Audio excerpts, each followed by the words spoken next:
જે ભૂલાઈ ગયેલી ગેમ છે ને એમાંની જ આ એક સરસ મજાની ગેમ છે. ઓકે, સામ સામે લાઈનમાં એકબીજાની પાછળ ઊભા રહી જાઓ. એનું નામ છે એક્ટિંગ ટેલિફોન. બધાને ખબર જ છે, જૂની ને જાણીતી આ ગેમ છે. ઓકે, હું એક્શન બતાવીશ.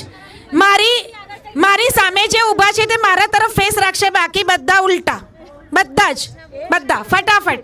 નિયમમાં કંઈ જ નથી, એક જ નિયમ છે.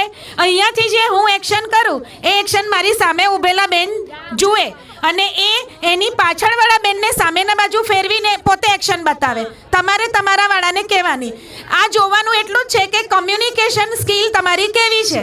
તમે જે જાણ્યું, જે જોયું, જે સમજ્યું એ જ તમે પાછું આપી શકો છો. આ સ્કિલને માટે આપણે આ ગેમ રમીએ છીએ. તો મે વી સ્ટાર્ટ.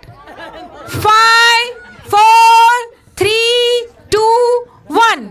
આ પકડજો નું એક્શન કરી.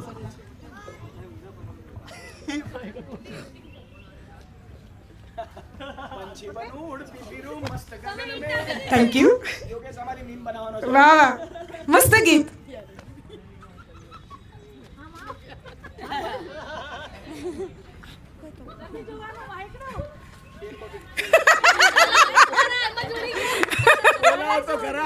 પાછળ આખો કા છે એમ કહે.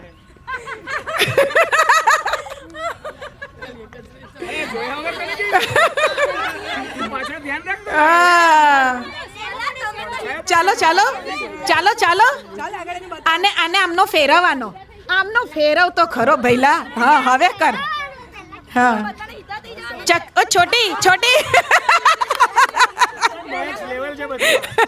આને કહેવાનું, તારે આને એક્શન બતાવવાની છે. બતાવશું હતી તે કરી એક્શન એને બતાવવાની. હમણાં કર્યું એ બતાવ કરીને. એક્શન. હા, આને પહેલેથી જોઈ લીધું. બોલાઈને બતાવો. હા બતાવો. હવે આમ ફરવાનું. હવે આ તને બતાવે તો એક્શન કર.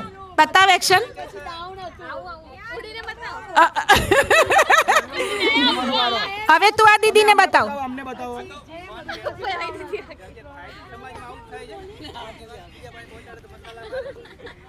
Very good. આની અંદર કેટલી એનર્જી પેલો કોઈ તો નથી. કૂદી. હવે આને હા, એને આગળ લાવો. ચાલો હવે પહેલી એક્શન મેં કોને બતાવેલી એ આવે. અહીં આવો અને કઈ એક્શન હતી એ કરીને બતાવો.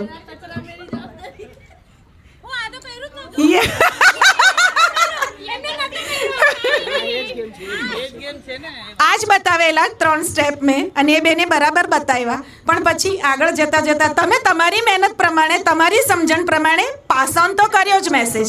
એટલે તમારા બધાને માટે તાળી. તમે બધા જ વિનર.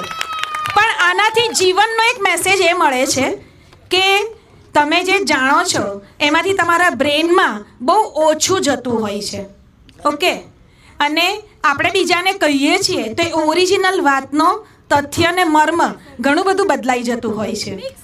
આ પોઈન્ટ પર હું પણ કંઈક કહેવા માંગીશ કે ખરેખર જ્યારે કોઈ આવીને તમને એમ કહે ને કે તમારા પહેલાંએ કે પેલીએ આવું કરેલું હતું, તો એની વાત સાંભળતા પહેલાં વિચાર કરજો 10 લોકો થ્રુ આવ્યા પછી એ વાત કેટલી ફિલ્ટર થઈ હશે તમે જાણતા.